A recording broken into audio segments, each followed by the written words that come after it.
"Get off my property." My stepfather's voice carried across the driveway loud enough for the neighbors to hear. I stood there with 2 suitcases and a laptop bag. My mother standing on the porch with her arms crossed, refusing to even look at me. "You had everything handed to you, and you threw it away on some computer fantasy," she said. "You're an embarrassment to this family." I didn't say a word back. I just got in my car and drove away. 4 weeks later, they walked into a conference room to beg my company for an emergency loan that would save their restaurant chain from bankruptcy. And they had no idea the CEO sitting across the table was me. My name is Sarah, and I was 29 years old the night my mother and stepfather threw me out of the house I grew up in. To understand how we got there, you have to understand what mattered in my family. My stepfather, Robert, had built a chain of Italian restaurants across the Pittsburgh area. 3 locations that had taken him almost 20 years to grow from one cramped storefront into something he was genuinely proud of. He'd married my mother when I was 11, and from the very beginning, success in our house meant one thing: working in the family business, climbing the ladder he had built, and eventually taking it over. My older stepbrother, Tyler, fit that mold perfectly. He'd gone to Penn State for hospitality management, came home, started as an assistant manager at the flagship location, and within 6 years was running operations for all 3 restaurants. My mother talked about him constantly. Tyler closed another corporate catering deal. Tyler's getting written up in the local business journal. Tyler, Tyler, Tyler. I loved my stepbrother. I want to be clear about that. He never asked to be held up as the standard I was supposed to live by. That was all our parents. The problem, as far as my mother and Robert were concerned, was me. I had gone to community college for 2 years studying computer science, and then I dropped out. Not because I was failing. I had a 3.8 GPA. I left because I'd started building something on the side. A logistics software platform that helped small restaurants and retail businesses manage inventory and supplier relationships without paying for the bloated enterprise systems that only large chains could afford. It started as a project to help one of my friends who ran a coffee shop. Then word got around. Then I had 5 clients, then 15. At first, I tried to explain it to my family. I remember sitting at Sunday dinner, trying to describe what the software did. How it synced supplier orders with real-time sales data. How it could save a small restaurant thousands of dollars a month in waste.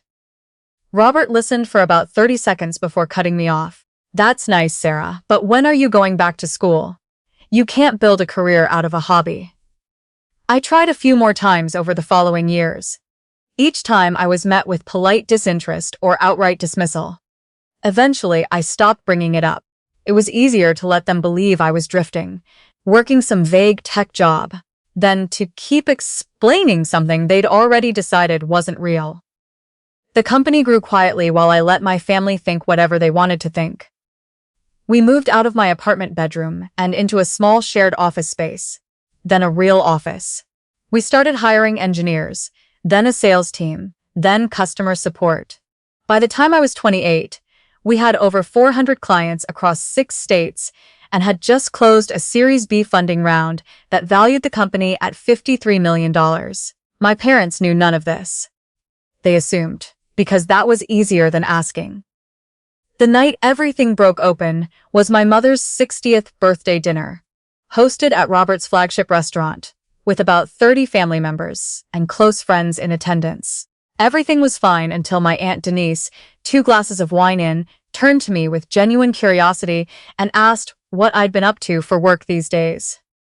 Before I could answer, my mother let out a short laugh. "Your guess is as good as mine. She bounces around with computers, I think."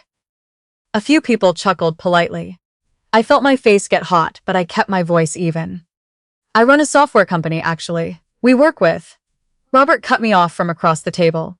"Some people build real careers, Sarah." Tyler worked his way up from nothing.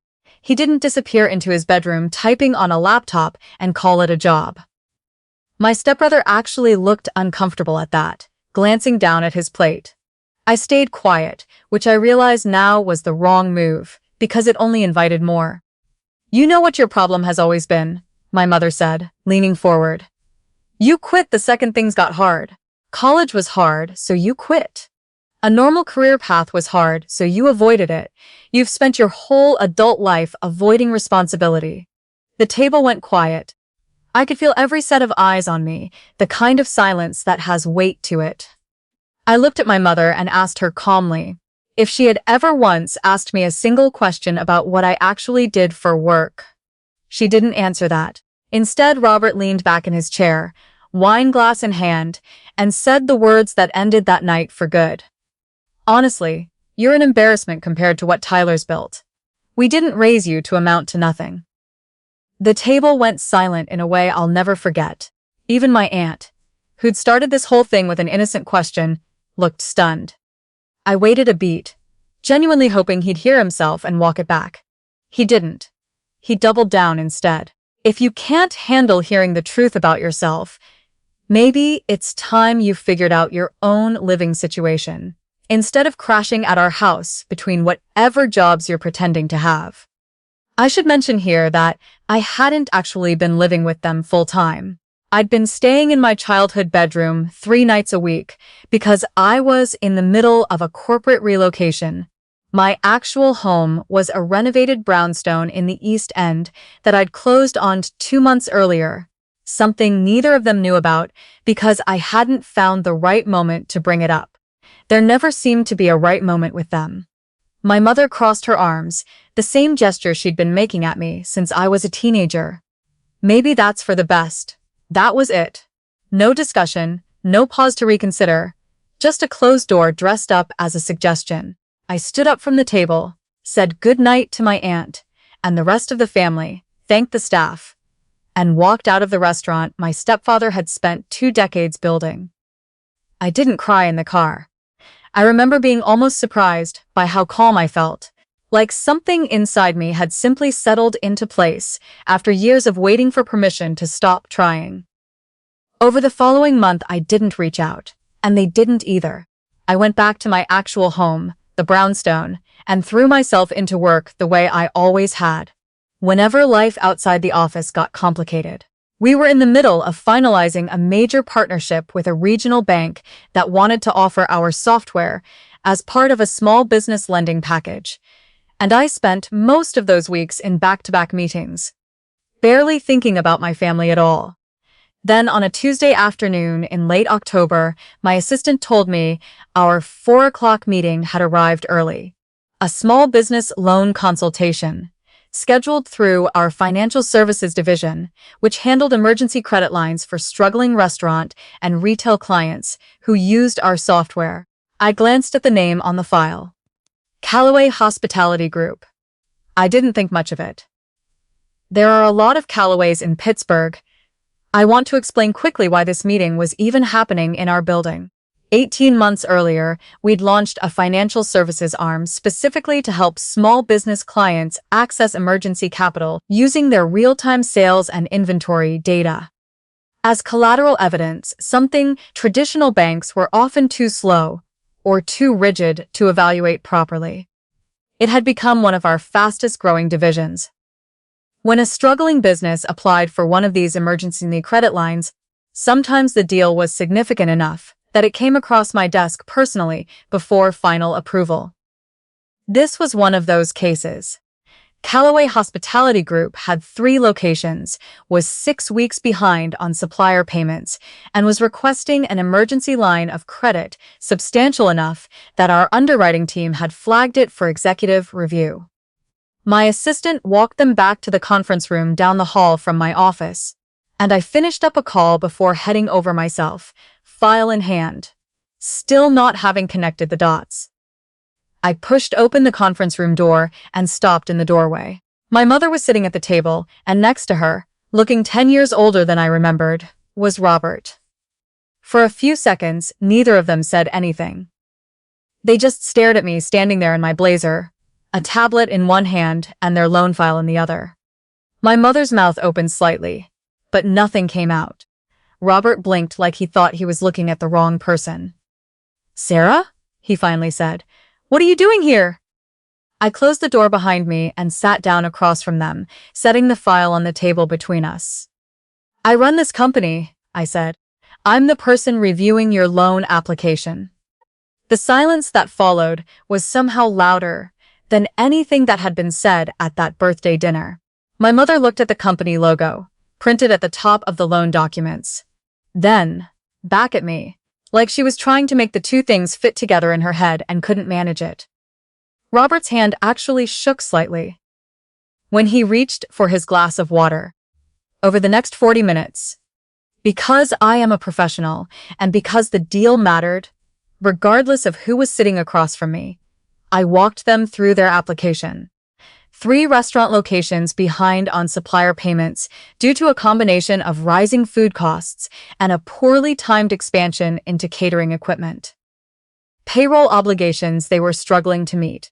A business that, 6 months earlier, had been thriving and was now circling a kind of collapse that happens faster than most people expect once the math stops working. I asked clarifying questions about their cash flow projections. I pointed out 2 inconsistencies in their revenue forecasting that our underwriting team had flagged. I was, I think, kinder to them in that conference room than they had been to me in years. When the formal part of the meeting wrapped up, I told them I needed a few minutes to review the final terms with our underwriting director before we could move forward. And I stepped out, mostly because I needed a moment to collect myself. My assistant found me in the hallway and asked, gently, if I was all right.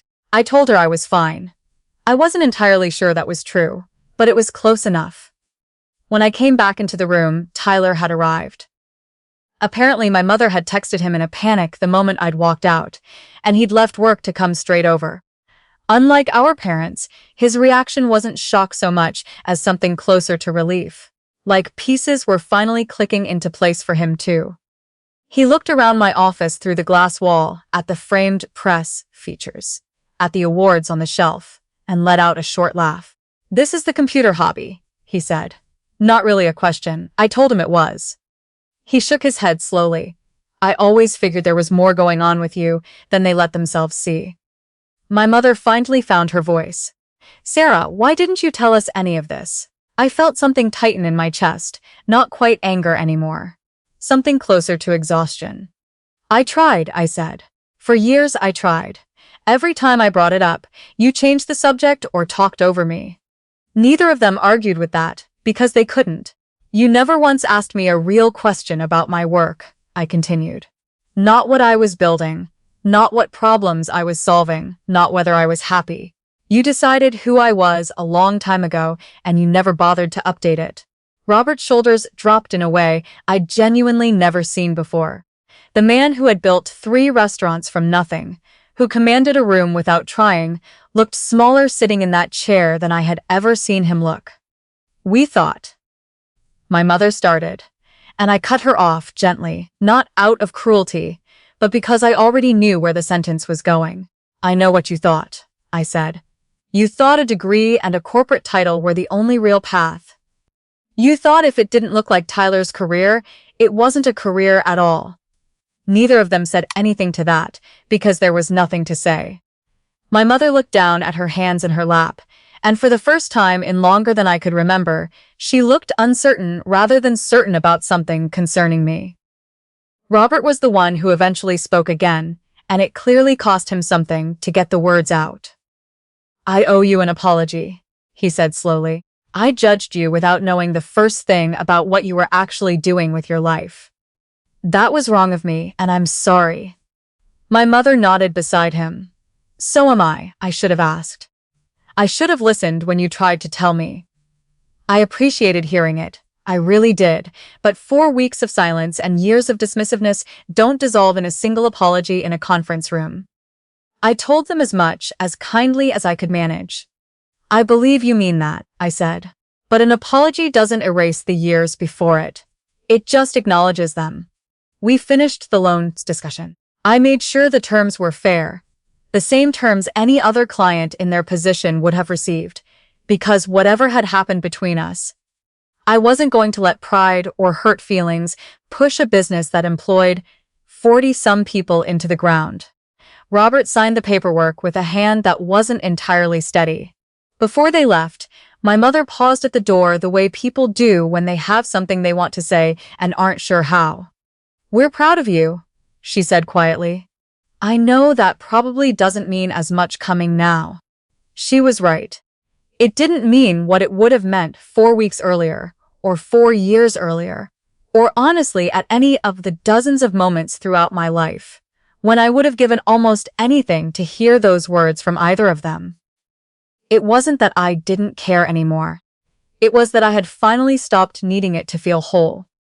After they left, I sat alone in my office for a while before going back to the rest of my afternoon, because the world doesn't stop just because your past walks in wearing a blazer and asking for a loan.